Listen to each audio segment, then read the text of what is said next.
Hello friend, this is नल्लुदी। आप सभी दोस्तों का हमारे इस यूट्यूब चैनल में बहुत बहुत स्वागत है। आज की इस वीडियो में हम आपको कवर करने वाले हैं, समझाने वाले हैं डू एस डायरेक्टेड, जो कि एमपी बोर्ड के क्लास 10th में आते हैं इंग्लिश में।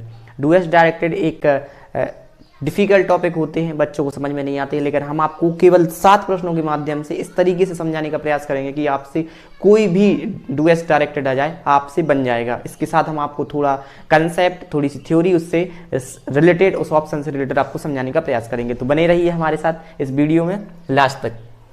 क्लास 10th इंग्लिश के डू एस डायरेक्टेड, जो कि क्वेश्चन नंबर 7 में आते हैं ब्लैंक्स के रूप में। देखिए, पहला क्वेश्चन लिखा है ही स्टडी ब्लैंक आवर, जो कि आर्टिकल से है। यदि इसमें देखो भरना सरल बात है, कोई बड़ी बात नहीं है, लेकिन हमें ए, एन और दा का यूज पता होना चाहिए कि ए का यूज कहाँ करते, एन का यूज कहाँ करते और दा का यूज कहाँ करते। देखिए, ए का यूज किया जाता है जब हम जिस वर्ड के पहले भरना चाह रहे हैं उस वर्ड को हिंदी में लिख के देखो। यदि का से ज्ञा के बीच में उच्चारण निकले, यदि कहाँ से कहाँ का से ज्ञा के बीच में उच्चारण निकले तो हम क्या भरेंगे?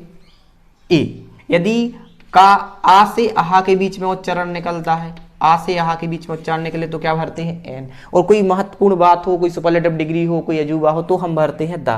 तो इसको आपको ही स्टडी ब्लैंक आवर, पहली बात तो हमें इसकी प्रोनाउंसिएशन ठीक क्लियर होना चाहिए। इसको हावर नहीं पढ़ते, यदि हावर पढ़ोगे तो आप इसमें ए भर दोगे। इसको पढ़ते हैं आवर। क्या पढ़ते हैं? आवर। चूंकि आवर है वो आ से आहा के बीच में, इसलिए क्या आएगा? An. He study an hour. बात समझ में आई?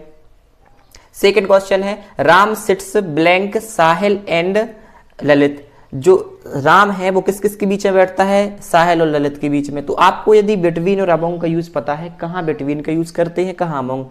बिटवीन का यूज कहाँ किया जाता है? जब 2 पर्सन की बात हो या 2 वस्तुओं की बात हो, जब फिक्स 2 नंबर की बात हो, फिक्स 2 वस्तुओं या व्यक्तियों की बात हो तो हम बिटवीन, और 2 से ज्यादा जब व्यक्तियों की बात होती है तो हम अमंग का। तो यहाँ पे तो साहिल और ललित के बीच में बैठने की बात हो रही है तो क्या आ जाएगा?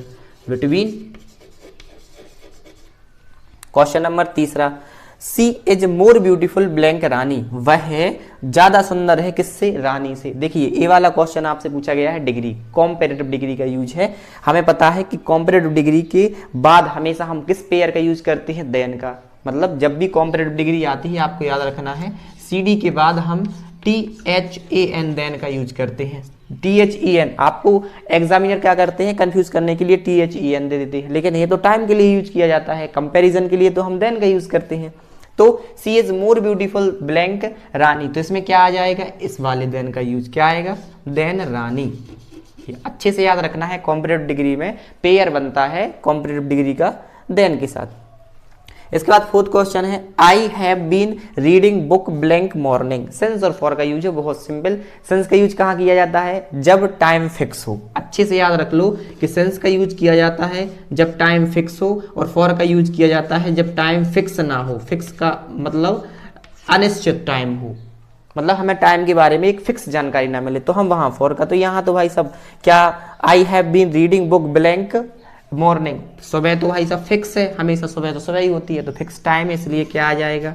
सिंस।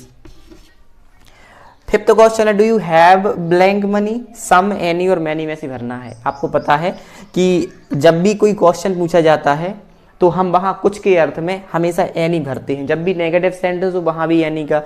मैनी का यूज किया जाता है अधिक वस्तुओं को दर्शाने के लिए, और सम का यूज पॉजिटिव सेंटेंस में कुछ के अर्थ में किया जाता है। तो यहाँ क्वेश्चन पूछा गया है, इसीलिए हम इसमें हमेशा क्या भरेंगे? एनी। क्वेश्चन इंटेरोगेटिव सेंटेंस हो या फिर नेगेटिव, उसमें हमेशा एनी। पॉजिटिव सेंटेंस में कुछ के अर्थ में सम का यूज किया जाता है।